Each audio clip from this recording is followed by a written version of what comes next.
চাপে আসি। সকাল সকালে একটা ডিম নিয়ে এত হাউকাউ কেন করছো? মনে হচ্ছে যে তুমি নিজেই ডিমটা পেরেছো।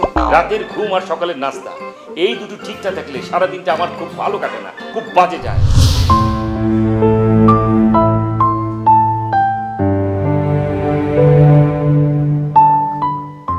আমাদের মধ্যে না হয় 2 দিন যাবৎ কথাবার্তা বন্ধ,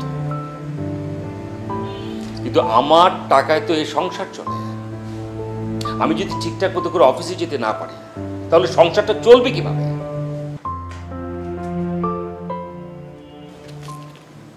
এত চিৎকার কেন?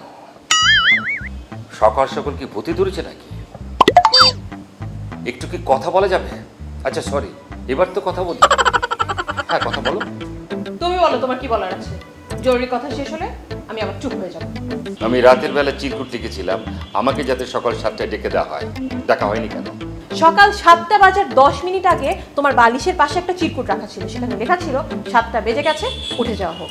7টা তো বাজেনি, আমার 12টা বেজে গেছে। আমার যদি চাকরিটা চলে যায় তখন কিন্তু আমাকে বেকার বলা যাবে না, আমাকে যাতে বেকার বলা না হয়।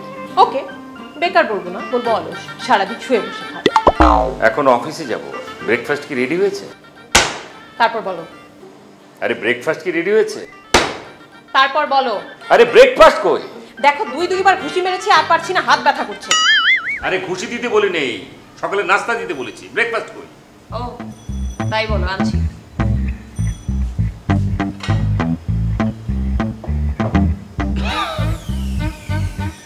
ডিনার। আমি ডিনারের কথা বলিনি, আমি ব্রেকফাস্ট দিয়েছি।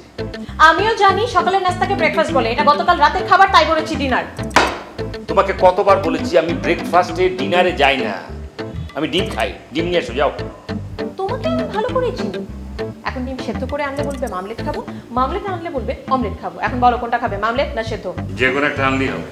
আমিও তো বোকা না, আমি আগে থেকে ব্যবস্থা করে রেখেছি। দাঁড়াও, আনছি।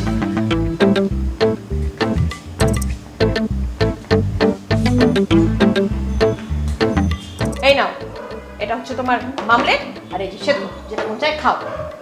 এখানে তো ভুল করলে। কি ভুল? যেটা মন চায় সেটা খাও। আরে বাবা, যেই ডিম সেদ্ধ করার কথা সেটা করেছে ভাজি, আর যেটা ভাজি করার কথা সেটা করেছে সেদ্ধ। আচ্ছা সকাল সকালে একটা ডিম নিয়ে এত হাউকাউ কেন করছো? মনে হচ্ছে যে তুমি নিজেই ডিমটা পেরেছো। আরে বাবা, বোঝার চেষ্টা করো।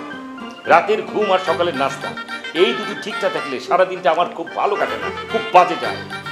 এই জন্যই বলছি যে মানে স্বাস্থ্য সচেতন হতে হবে, এটা নিয়ে কোনো কিপটামি করা যাবে না।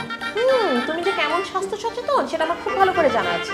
চায়ে যদি মাছি পড়ে চাটা ফেলে দাও, কিন্তু রান্না করা মাংসে যদি মাছি পড়ে সেই মাছিটা ফেলে দিয়ে মাংসটা তো ঠিকই খাও। শোনো, এখন মাংস খাওয়ার সময় নাই, অফিসে কি খেয়ে যাবো সেটা বলো। কি পাকা ডিম না কাঁচা ডিম? তুমি আসলে একটা অসভ্য, তোমার সাথে আমার কথা বলা শুরু করাটাই ভুল হয়েছে। আবার চিরকুটের ব্যবস্থা করতে হবে। তার ডিমের জন্য সকালবেলা আমার শান্তিতে বিলুপ্ত হয়ে গেল। যাই অফিসে যাই, আবার দেরি হয়ে গেলে চাকরিটা বিলুপ্ত হয়ে যায়। চাপে আসি।